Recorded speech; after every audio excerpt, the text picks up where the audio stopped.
अम्मी जान, आज तक जो आप हमरा के कहत रहनी है वो तो आपके चहिता जलाल निकलल।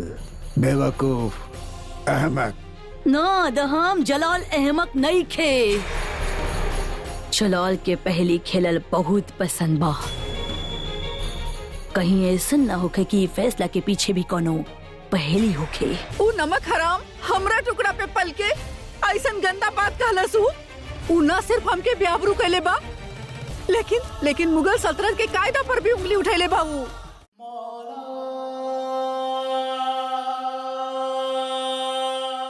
शुक्रिया जलाल, निकाह से तलाक तक के ये सफर बहुत हसीन रहल। रउआ हमके पलक पे बिठैले, नूर मंगनी ता आफताब लाके देले। रउआ न सिर्फ हमके बेगम खास के ओहदा देले बल्कि अपन खास दोस्त बना के रखला। शुक्रिया वो तमाम याद खातिर जे रउआ से जुड़ल बा।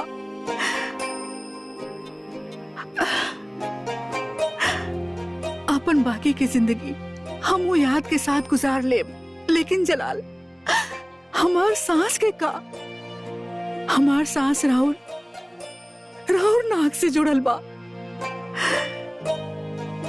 कल जुदा होखला के बाद कहीं हमार सांस थम न जाए। जलाल, रउआ से दरख्वास्त था, हम एगो और याद आपन याद में शामिल करे चाहता नहीं। कल रउआ हमसे जुदा हो जाए, बाकी तब तक हम राउर बेगमे खास बानी और हमके बेगमे खास होके के हक चाहिए। यही खातिर हम चाहता नहीं कि आज के रात रउआ हमरा साथ गुजारी, ताकि कल दिन के कहर सहे के ताब होके हमरा में। आज के रात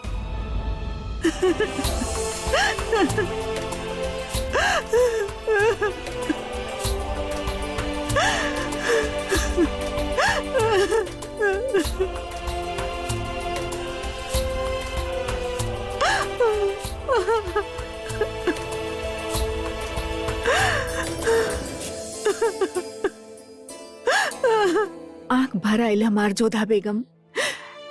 वो खत के पढ़ के वहां रुके के ताब भी हम अपना अंदर ना ला पैनी। कितना पीड़ा पहुंचलो कि रुकैया बेगम के। ओकर त अंदाजा लगाए ही मुश्किल है जोधा बेगम। रुकैया बेगम पैगाम भेजले बानी क्यों हम दोनों से मिले चाहता नहीं। पता ना अब उनके मन में का बा।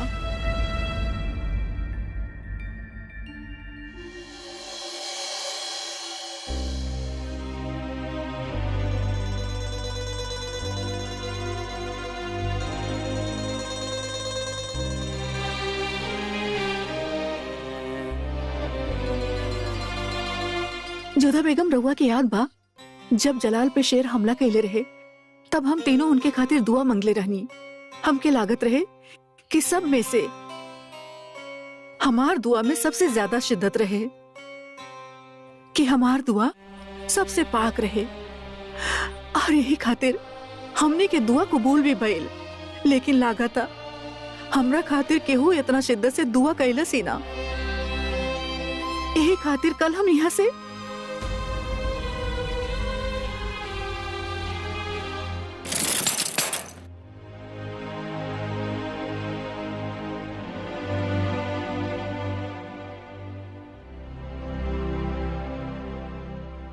में हमार मलिका खास के मोहर हा। आज के बाद रउआ एके इस्तेमाल करब सलीमा बेगम। सलीमा बेगम, हम जोधा बेगम से अकेला में कुछ बात करे चाहता नहीं।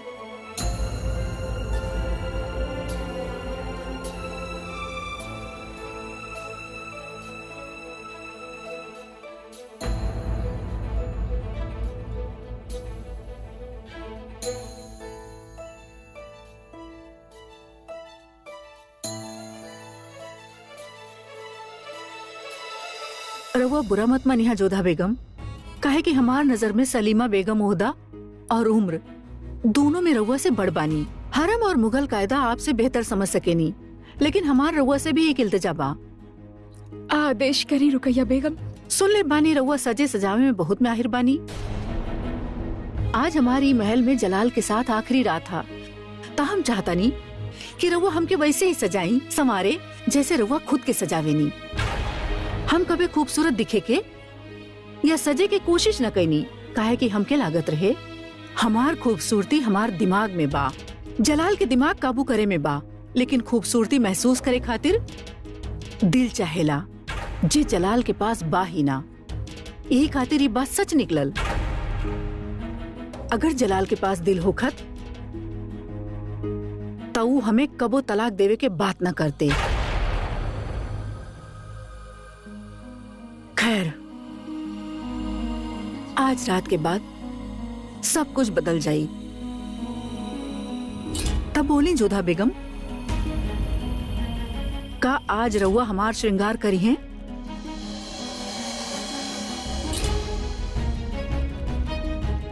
रउआ सोच रहल हो कि है ना कि हम रउआ से ऐसन करे के काहे कह रहल बानी। काहे कि रउआ उ वजह बानी जेकरा वजह से आज के रात हमार ई हरम में आखिरी रात होगी जलाल के साथ। अगर आज रउआ तस्नीम के मामला के इतना हवा ना देले होती, तब बात इतना आगे ना बढ़त कि शहंशाह के हमके तलाक देवे की जरूरत होखत।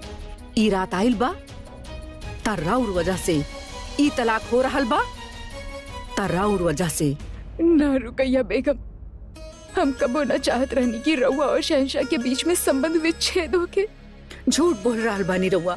हकीकत यह बा कि ई राउर चाहत रहे, रउआ हमार जगह और ओहदा लेवे चाहत रहनी। अब आंसू बहा के खुद के मासूम साबित करे के कोशिश मत करी, हमके सजाए के तैयारी करी। हमार खाविंद के साथ आज हमने के आखिरी रात खातिर।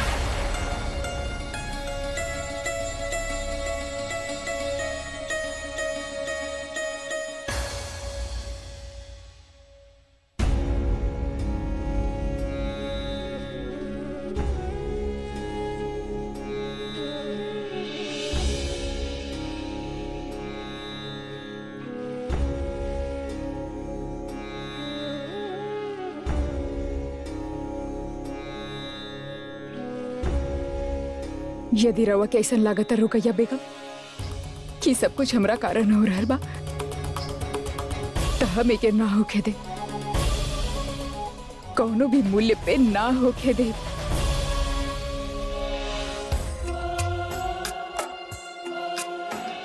राउर नाम ता कयामत जिंदा रहे। राउर देहल खैरात से गरीबन के पेट तो भर जात रहे, मगर आज राउरी नेक काम से हमनी के प्यास बुझी। अल्लाह ताला रउआ के दुनिया के सारा खुशी देवे। शहंशाह कहाँ बाड़े? हथियार गाह में बाड़न बेगम साहिबा। गुस्ताखी माफ होके बेगम साहिबा, लेकिन ओहिजा रउआ के जाए के इजाजत नहीं खे।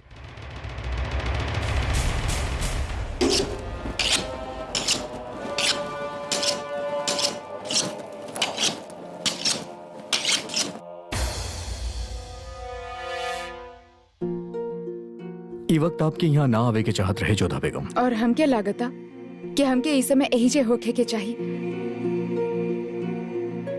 ई वक्त हम आपके साथ बहस ना करे चाहता नहीं जोधा बेगम। हम पहले ही सल्तनत के मसला में उलझल बानी। रउआ के आपन जन्मदिन स्मरण बा? उ दिन मिलल सबसे बड़ भेंट स्मरण बा रउआ के? प्रजा के शुभकामना।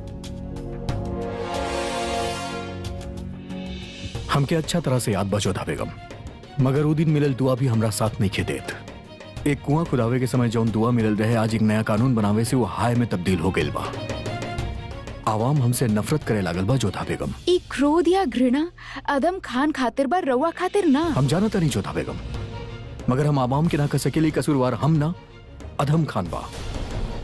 हमेशा कसूरवार वही के मानल जाला जेकरा हाथ में सल्तनत के भागदौड़ होखे। तब बता दी उनके, सिद्ध कर दी सबके सामने कि असल दोषी अदम खान है, रवा ना।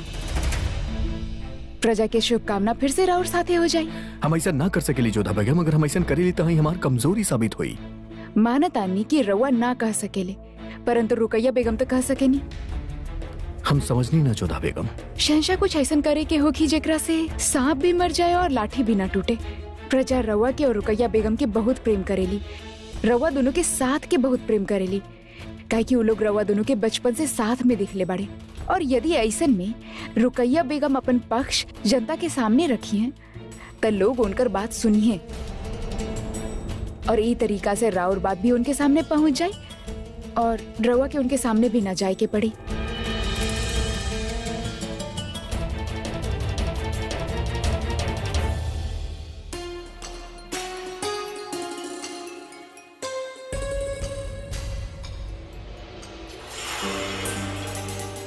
तू जाने चाहत रहलू ना कि हम अपन रिश्ता के बचावे खातिर का करे के बा, त हमके वो रास्ता मिल गइल वजह से आज के रात हमनी की आखिरी रात ना हुई। हमको समझनी ना। हम चाहता नहीं आप आवाम से मुखातिब होके, ठीक वैसे ही जैसे एगो बेगम उनके अलविदा कही। और अगर वो जज्बाती हो जाइए तो हम उनसे वो करवाइब जौन हम करवावे चाहतानी। लेकिन रहुआ जाके आवाम से काहे ना बात करे तानी? काहे कि हम चाहतानी कि उनकर चहेती बेगम उनसे बात करे। रहुआ करे कहा चाहतानी? हमके तक कुछ समझ ना आ रहा।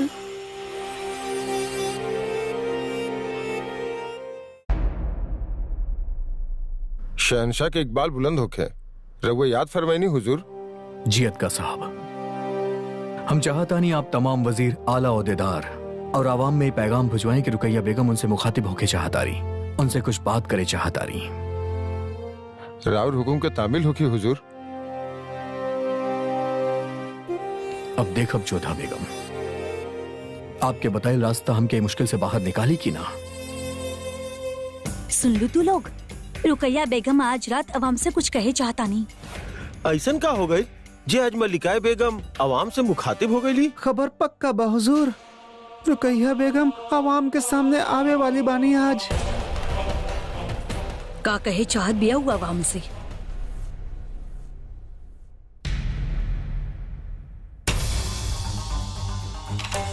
जले पे नमक छिड़के में बहुत मजा आवेला ना रहुआ के, यही से फिर से हमरा सामने आ गई। राउर वजह से आज ये सब हो रहल बा। हमार निकाह दांव पे लागल बा, सिर्फ राउर वजह से। पर ये मत समझिया कि ये सब रउआ खातिर बहुत आसान होगी। हम वादा करतानी, जितना हम भुगत रहल बानी उसे कहीं ज्यादा तकलीफ हम रउआ के पहुंचाई।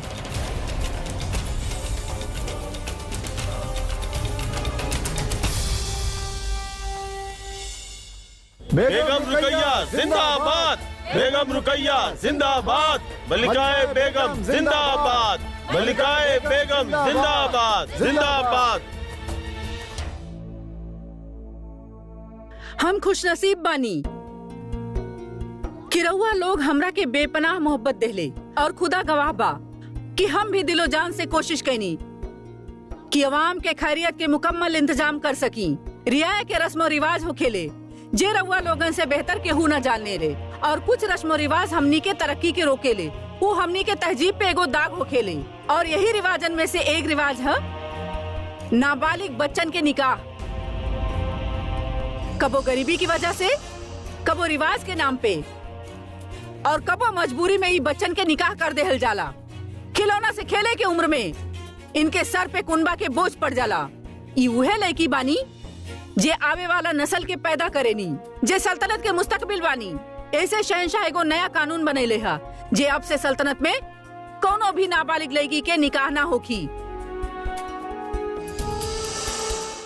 इस सब के पीछे शहंशाह के एगो ख्वाहिश बा कि रउआ सब लोग नाबालिग निकाह के नुकसान समझी और दिल से ई तरह के निकाह के मुखालफत करी, अपन बेटियन के समझे, और जब तक वो समझदार ना होके उनका निकाह जबरदस्ती केहू से भी ना करावे। मगर सूबेदार अदहम खान एक कानून पे सवाल उठैले और शहंशाह के याद दिलैले बाड़े कि वो हमसे निकाह तब कैले रहले जब हम दोनों नाबालिग रहनी, और जब शहंशाह एगो नाबालिग लड़की से निकाह कर चुकल बाड़े तो उनके केहू और के रोके के हक नहीं खे। और अदहम खान के इंसाफ दिलावे खातिर खुद वो कानून के शुरुआत करे के अपना आप से फैसला ले बाड़े, और आवाम के सामने एगो मिसाल बनावे खातिर वो हमरा के तलाक देवे के फैसला कैले हो।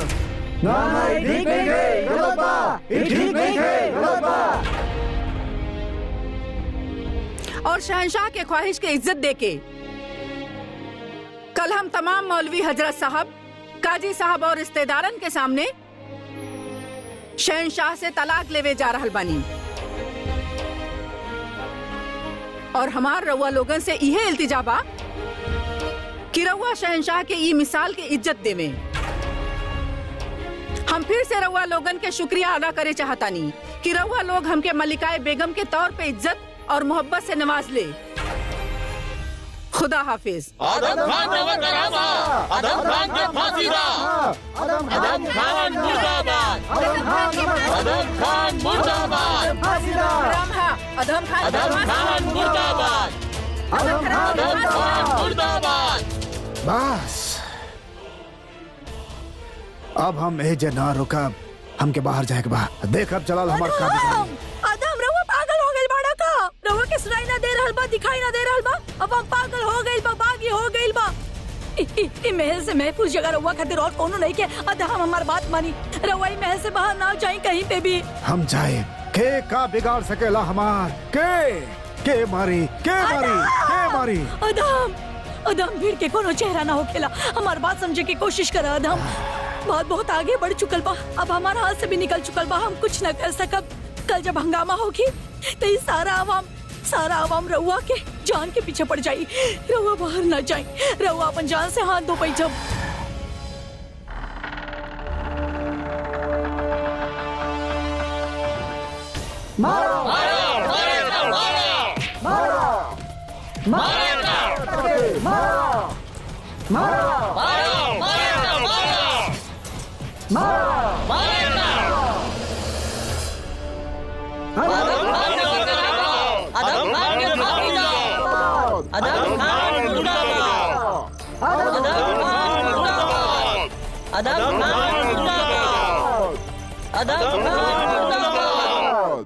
हुजूर अदम खान के कहीं छुपा दी हुजूर। सारा आवाम इनके खिलाफ हो गइल बा। अदम खान के उनके सौंपे के मांग हो रहल बा हुजूर। अदम खान साहब के लोगन के नजर से छिपावे के हो की हुजूर। खामोश तो के का लगता कि हम बुज़दिल बानी, के उसे डराए वाला बानी? हाँ आदम हम ना छोड़ब इनके, ना छोड़ब। रउआ कहीं ना जाए, खबरदार एक कदम आगे रख ला तो। आदम रउआ के हमार कसम, रउआ यहाँ आई जाई। कुछ दिन खातिर अंदर छिप के बैठी। हम जान हम कहीं ना जाए वाला। आदम खान के केहू के डर नहीं के अम्मी जान, हम कहीं ना जाए वाला। आदम खान कबो वक्त पे ढल जाए, बेवक्त मरे से अच्छा हो खेला। और हम जाने ले रहुआ केहू से डरेला नहीं खे। बस हमरा खातिर, हम रहुआ के कसम देत बानी आदम, बस कुछ दिन खातिर हम रहुआ के जल्दी बाहर बुलाई। कुछ दिन खातिर अपन अम्मी जान खातिर जाई यहाँ से। आदम जाई जल्दी बुलाई हम रहुआ के। बाहर मत निकली है आदम, जब तक हम ना बुलाई बाहर मत निकली है। बाहर मत आई है, बाहर मत आई है, बाहर मत आई।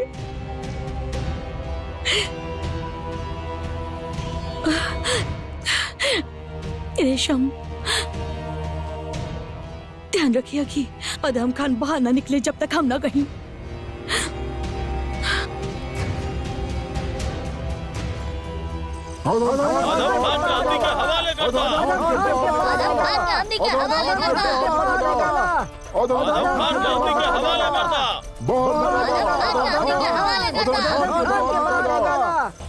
वजीर हुजूर, रिया के गुस्सा बहुत बढ़ल जा रहल बा और बहुत देर तक हमने उनके रोक ना पाई। हमनी के फर्ज महल के हिफाजत कैल, मुस्तैदी से तैनात रहा। कोनो भी अनचाहा हादसा मत होके पावे। ही कानून गलत बा। हमने अपन बीवी बच्चन के साथ खुश बानी। हमने कहे उनके तलाक। एक अहमक आदम खान के मांग पे हमनी अपन खानदान नहीं बिखेर सका। माँ बाप के जियत जी अपन बच्चन के बिन माँ बाप के कैसे कर सके? एकरा से अच्छा तो ये बा कि हमनी के मुगलिया संतुलन छोड़ के बाहर चल जाई। दरवाजा पे सैनिक के टुकड़ी बढ़ा दा, आवाम के हर हालत में काबू में रखेगा हमनी के। जी हुजूर। वो तरफ वजीर आलिया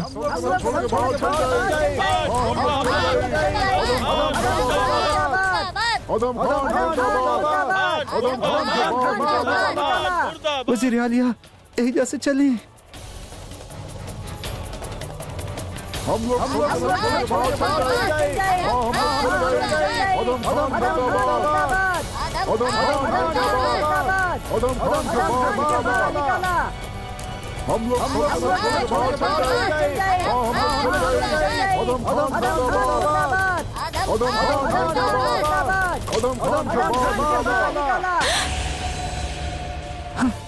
वजीर आलिया खून।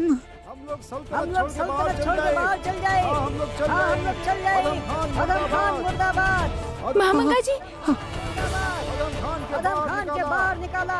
हे अम्बे माँ, ये तो बहुत गहरा घाव बा। देख लेला जलाल, तोहार एक कानून का गजब ढा देले बा। तोहार एक फैसला से कितना खानदान के कुनबा टूट जाई। ई सोच लेले होक्ता कितना औरतन के कितना बच्चन के हाय लगी। आज आवाम दरवाजा तक पहुंच गइल बा और कल महल के अंदर दाखिल हो सकेले। गुस्ताखी माफ हुजूर, मगर हालात अब काबू से बाहर हो जा रहा बा। राउर हुकुम होके ता आवाम के खदेड़े खातिर फौज के एगो टुकड़ी भेज दिया जाए। का और कोनो रास्ता बाद का साहब? एके रास्ता बा हुजूर, रउआ के आवाम से मुखातिब होके के पड़ी। ना शमशुद्दीन साहब, हम एकर इजाजत ना देहब। कहीं आवाम गुस्सा में आके जलाल के कुछ चोट पहुंचा दे हलता। ऐसा जरूरत ना करिए। वो लोग के खाली आदम चाहिए। ई भ्रम बा। बड़म्मी आपके का भइल? आई बैठी। ना हम ठीक बनी जलाल। हाय अल्लाह, जनता अपन आपा खो बैठल। वो केहू पे भी पथराव कर सकेली, यही से इनके गहरा चोट लागला। उनकर इतना जरूरत कि हमार बड़म्मी के पत्थर मर ले। हाँ बड़म्मी हमके रोके के गुस्ताखी मत करी जोधा बेगम। वो हमार बड़म्मी के ना हमार आबरू हमार रूह पे पत्थर मरले बड़ी, उनके जवाब देवे के पड़ी।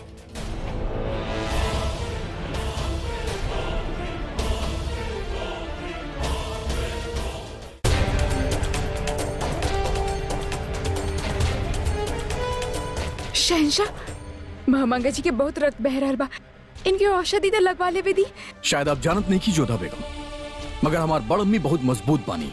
वो मुगल सल्तनत खातिर बहुत घाव सहले बाड़ी।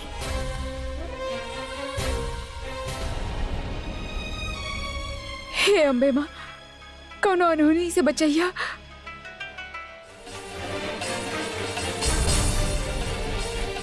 आप सब भेजे रुकी।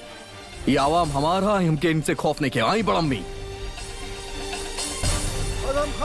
शहंशाह, वैसे तो बाहर के सारा इंतजाम पुख्ता बा, लेकिन अगर किला के बुर्ज से आप जाइब तब महफूज रहब। आदम खान मुर्दाबाद। आदम खान मुर्दाबाद। आदम खान मुर्दाबाद। आदम खान मुर्दाबाद। के मरलस पत्थर हमार बड़म्मी के? बतावा के मरलस पत्थर हमार बड़म्मी के? मुगल सल्तनत के वजीर आलिया के पत्थर मारल, मतलब अगर बादशाह के पत्थर मारल होखेला। अगर आप लोग पत्थर मारे चाहता नहीं तो मारा हमरा के। का गुनाह भयंकर सिर्फ ही कि आदम खान के अम्मी जान बाड़ी। अगर यह बात बा तो हमार भी बड़म्मी बाड़ी। मारी हमरा के पत्थर। यह चाहता नहीं ना आप लोग तो मारी ना। जब तक आदम खान हमनी के ना मिली, हमनी के खामोश ना बैठा। जलाल, अगर आदम खान के बदला में हमके सजा देवे और इससे अवाम की गुस्सा ठंडा हो जाए, या तो हमके सजा दे दे। ना बड़म्मी, ये मुश्किल के हल नहीं खे। हमनी के आदम खान सौंप दी। हमने के आदम खान सौंप दी।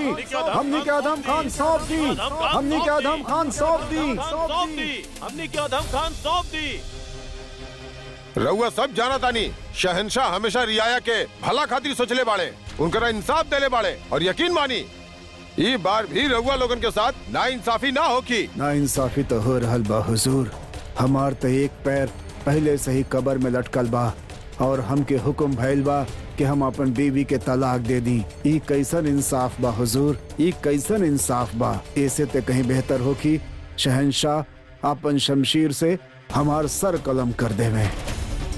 अगर ऐसा नहीं क्या हो सका तो हमने मुगल सल्तनत छोड़े खातिर मजबूर हो जाए। अगर कानून के दायरा में सब आए ले, हम भी यही खातिर हम रुकैया बेगम के तलाक देवे चाहता नहीं। हम भी मल्लिका बेगम रुकैया सुल्तान के बहुत पसंद करेली, ओकरा बावजूद भी हम उनके तलाक दे तो आप सबके भी कानून माने के पड़ी। ये कानून बदल दी, रुकैया बेगम के तलाक मत दी। हमनी राउर बनावल हर कानून के इज्जत कैले बनी। अगर रउआ ही चाहता नहीं तो हमनी के भी मानब, मगर एकर एवज में रउआ आदम खान के हमनी के सौंप दी। बस इतना इल्तिजा बा हमनी के। वही के वजह से सब हो रहा बा।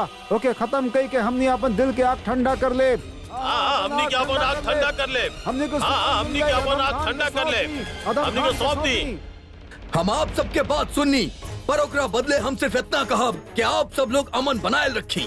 कबो तमाशा बनावे से कोनो मुश्किल के हल ना निकलेला। हम कबो न चाहब कि आप खुद के, मासूम के और अपन सहिंसा के तकलीफ पहुंचावे। हमके तनी वक्त दी, हम अपन बेगुमान और आला ओहदेदार से ई बारे में मुसल्लत करब और ओकरा बाद आप सबसे मुखातिब होखब। लेकिन तब तक हम आपसे दरखास्त करतानी कि आप सब लोग अमन बनाए रखी। आदम खान मुर्दाबाद, आदम खान मुर्दाबाद, आदम खान मुर्दाबाद। सब तैयारी हो गई? जी जनाब, सबसे तेज घोड़ा तैयार कर दिया गई बा। तस्नीम के घर कुछ दूरी पे बा, मगर महल के बाहर जाए वाला सारा दरवाजा पे आवाम इकट्ठा बिया। अगर रउआ के बाहर निकलते वक्त केहू पहचान ले लस्ता देखा ये आवाम का करी। हम ये आवाम से डरी नहीं खे। आदम खान नाम बा हमार। ये आवाम के अपन जूती के नीचे रखे नहीं। हम मालवा के आवाम आदम खान से खौफ ज़दा बा, समझला? आदम खान रुक जाई ओ ही जाए।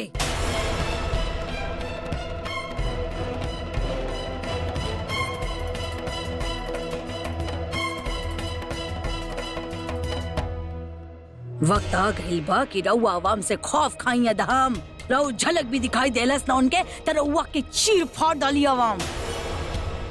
का कहले रहनी सबके, जब तक हम ना कहीं अदहम खान बाहर ना निकले फिर कहे आइल बाहर। मजाक लग रहल बा रउआ के। ई सब सर पर मौत खेल रहल बा और रउआ दू कोड़ी के बांदी के पीछे पड़ल बाड़े। हासिल करे चाहत बाड़ा हो के अब तक अवाम के गुस्सा के ना जाने ले रहुआ आदम खान। अवाम के गुस्सा के आंधी बेग और तिनका के तरह उड़ के बह जाइबा, निकल जाइबा कहीं पे। खाक तक नसीब ना होखी हमनी के। सुनाई दे रहल बा? सुन लेला रहुआ मौत के पैगाम आदम खान। देखी चाहब अपन मौत के फरिश्तन के। आए हम दिखावत बानी रहुआ के। देखिए अपन आँख से अदहम कितना भीड़ इकट्ठा बा। खान के मार डाला। आदम खान मुर्दाबाद, आदम खान के सौदा। और ये सब लोग रउआ खातिर इकट्ठा भइल बाड़े। अगर ये सब को छोट छोट कंकड़ भी रउआ पे फेंकी है ना तो पहाड़ बन के गिरी रउआ पे। बच ना पाई रउआ। अवाम की ताकत के कब भी कम ना आके की चाहिए। बच्चे चाहब रउआ, बच्चे चाहब ना तो एगो काम करी, कुछ मत करी। सब हमके करे दी, जैसन हम कहत बानी वैसे नहीं करी। आई हमरे साथ।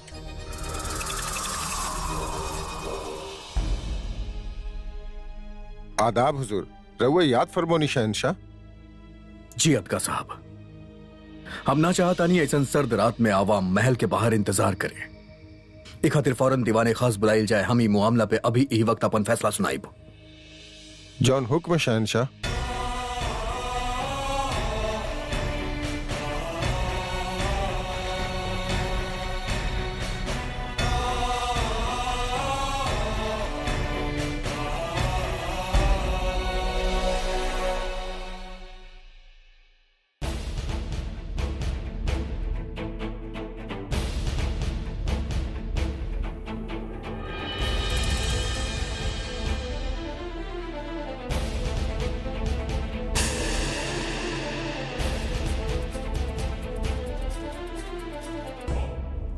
हम तार मामला के बारे में बहुत सोचनी आदम खान। रुकैया बेगम से भी मसल्लत करनी का है कि तोहरा वजह से बहुत ठेस पहुंचल बा उनकरा के। आखिरकार हम ही नतीजा पे आयल बानी कि हम तहरा आवाम के सौंप देब।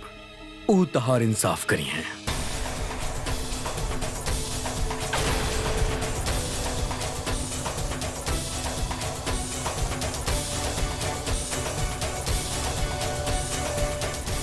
ना शहंशाह,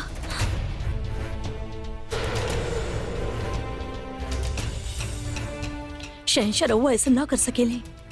रहम करिए आदम खान पे शहंशाह। आप ही का कहा था नहीं बड़म्मी? हम रउआ से सिर्फ यही कह रहल बानी कि आदम खान पे रहम करी।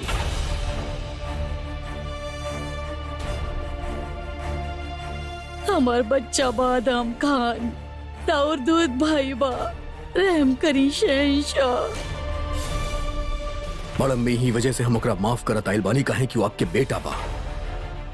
और आज फिर से आदम खान मुगल हुकूमत और ओकर शान के तमाशा बना देले बा। ओ भरल दीवाने खास में गुस्ताखी पे गुस्ताखी कैले बा, हमार हुकुम पे सवाल उठैलस। शरीयत के मुताबिक हमार रुकैया बेगम से निकाह के ही नाजायज कहलस। रुकैया बेगम से हमार तलाक के मांग कैलस और ऐसन कई संगीन गुनाह कैले बा आदम खान। रहुआ बजा फरमा रहल बाड़े, रहुआ जे कह रहल बाड़े हम सब मानतानी, लेकिन फिर भी हम कह रहल बानी रहुआ से हमार बच्चा पे रहम करी शहंशाह। रहुआ गलत मत समझे, हम रहम के मतलब कहत बानी कि रहुआ एके बख्श मत दे। रहुआ आदम खान के मौत के सजा दी, अपन हाथ से एकर सर कलम करवा दी, लेकिन रहुआ के अवाम के हाथ में मत सौंपी। अवाम के बेअब्रू कोई के कत्ल कर दे, एकर जान ले ले, ऐसा मत होके दी। रहम करी शहंशाह। बड़म्मी हम कुछ नहीं की करत। आदम खान ही रास्ता खुद इख्तियार कैले बा। ना शहंशाह, रहुआ गलत समझ रहल बानी। आदम खान के दिल में कबो भी ख्याल ना आइल। आदम खान कबो भी ना सोचते रहे कि बात ये हद तक आगे बढ़ जाई। वो कबो भी ना चाहत रहे कि राउर और बेगम रुकैया के तलाक होके। हमरा पे यकीन करी, हम जाने ले कि आदम खान ना सोच ले रहे ऐसे। आदम बताई शहंशाह के, आदम बता दी शहंशाह के कि राउर इरादा ही ना रहे कि शहंशाह और बेगम रुकैया के तलाक हो जावे।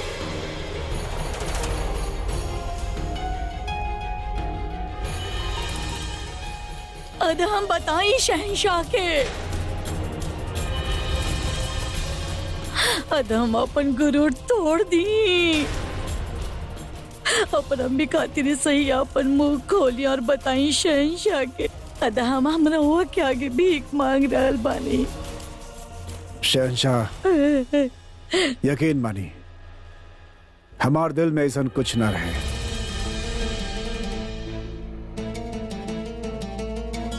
हम कबो न चाहत रहनी कि रहुआ और रुकैया बेगम के तलाक होखे। हम तो सिर्फ तस्नीम से निकाह करल चाहत रहनी। हमसे पहले लाखों लोग ऐसा निकाह कैले बाड़े, कबो केहू कुछ न कहलस। जब बात हम पर आयल तब पाबंदी लगावल गयल। इसे हमके ठेस पहुंचल, हमार गुरूर के, हमार ओहदा के, हमार दिल के ठेस पहुंचल। होश संभाले से लेके आज तक हम मुगल सल्तनत के खिदमत कैले बानी, पर हमके का मिलल? शहंशाह हमके का मिलल? ए रुसवाई। काहे कि तू गुनाह अजीम कैले बा आदम खान। तू हमार हुकुम के लल कर ला। अगर हम चाहती तो अपन शमशीर से तोहर सर के कलम करके फेंक देती, लेकिन ना, हम ई बात के ही अंजाम ना देवे चाहत रहनी। हम हर शख्स के दिल में खौफ पैदा करे चाहत रहनी जे बादशाह के खिलाफ मुखालफत करे के सोचे भी। ई जता देवे चाहत रहनी कि केहू भी हमरा खिलाफ उंगली उठाई तो ओकर यह हश्र हुई। आज तहार गुरूर के कुचल दिहल गइल बा आदम खान। आज तहरा एहसास भइल बा कि तू शहंशाह और आवाम के सामने कितना कमजोर, कितना अदना बाड़ा। शुक्र मनावा आदम खान कि हम एक बार फिर बड़म्मी की वजह से तोहर जान के बख्शा तानी, लेकिन तोहरा सजा जरूर मिली और तोहरा सजा देवे के जिम्मा हम रुकैया बेगम के देता नहीं।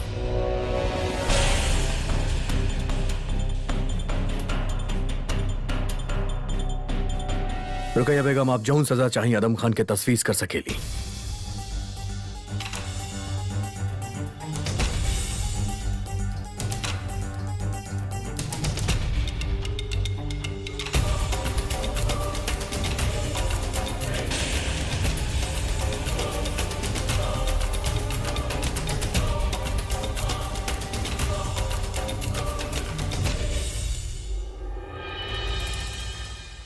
रउआ न सिर्फ हमार दोस्त बाड़े, शौहर बाड़े, बल्कि एगो शहंशाह भी बाड़े। यही से हमरा ओर से रउआ जे भी फैसला लेहब उमे हमार मंजूरी होगी। काहे के इंसाफ कैसे करे के बा और कौन से सजा जायज बा, ये हमसे बेहतर रउआ जाने ले शहंशाह।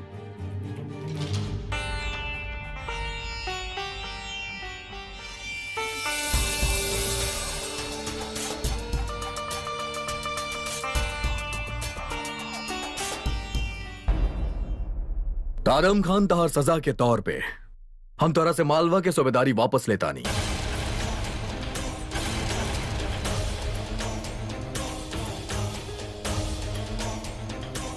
और जौन गुस्ताखी तो दीवाने आम में कैले बड़ा ओकरा बाद तोहार दीवाने आम दीवाने खास में तोहार मौजूदगी पे पाबंदी लगावता नहीं।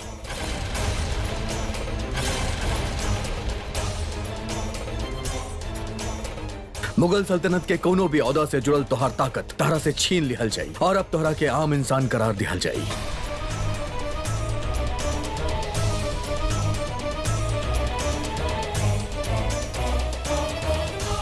अदगा साहब, आदम खान से होकर मोहर और हथियार वापस ले लिहल जाए और हमार अगला हुक्म तक इनके सिर्फ हिजारत में रखल जाए।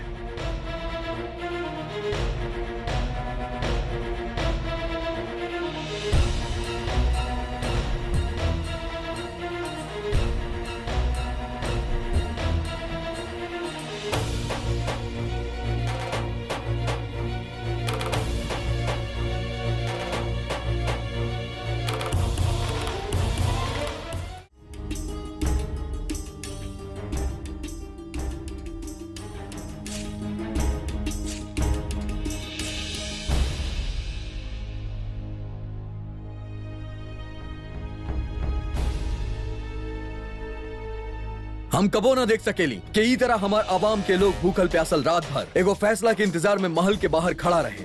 एक खातिर मामला पे हम फैसला ले ले बानी।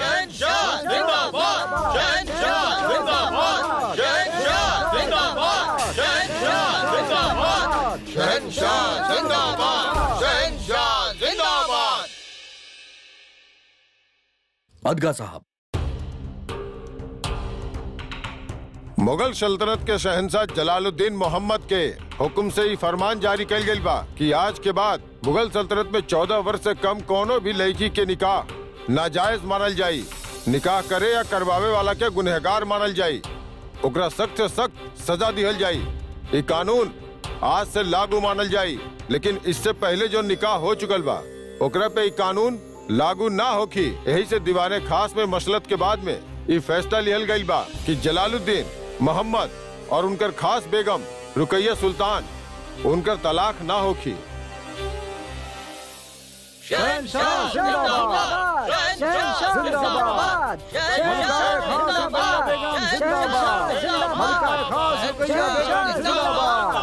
शहंशाह जिंदाबाद। हमने शहंशाह के बहुत ही शुक्रगुजार बानी कि वो आवाम के भलाई खातिर फैसला लेलन। लेकिन हम ये जानना चाहते हैं कि असल गुनहगार अदम खान के सजा मिलल की ना।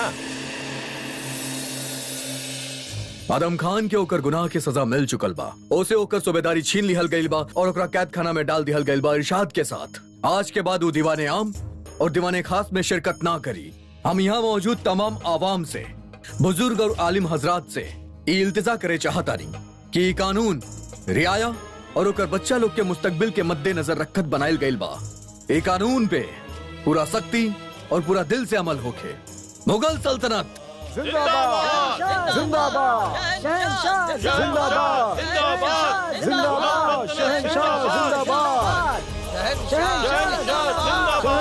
जिंदाबाद, जिंदाबाद, शहंशाह जिंदाबाद, मुगल सल्तनत जिंदाबाद। बहुत बढ़िया फैसला, वाह वाह। शहंशाह जिंदाबाद, वाह।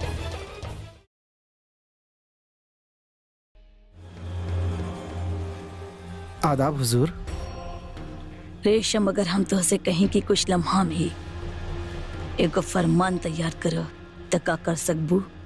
राउर हुक्म बजाइल हमार फर्ज बा वजीर आलिया, मगर ये बहुत मुश्किल है।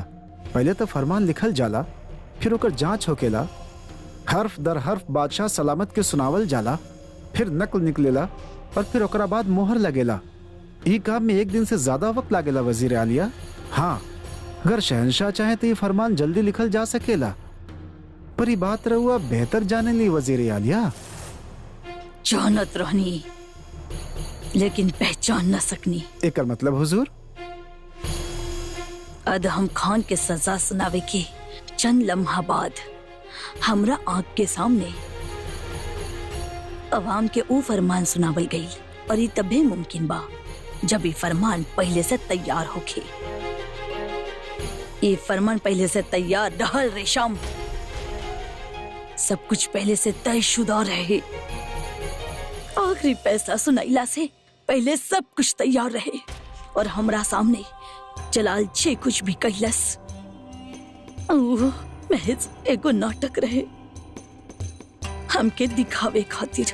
या खुदा, एकर मतलब तीनों मिलल बड़े, तीनों, बेगम जोधा, बेगम रुकैया और जलाल, तीनों।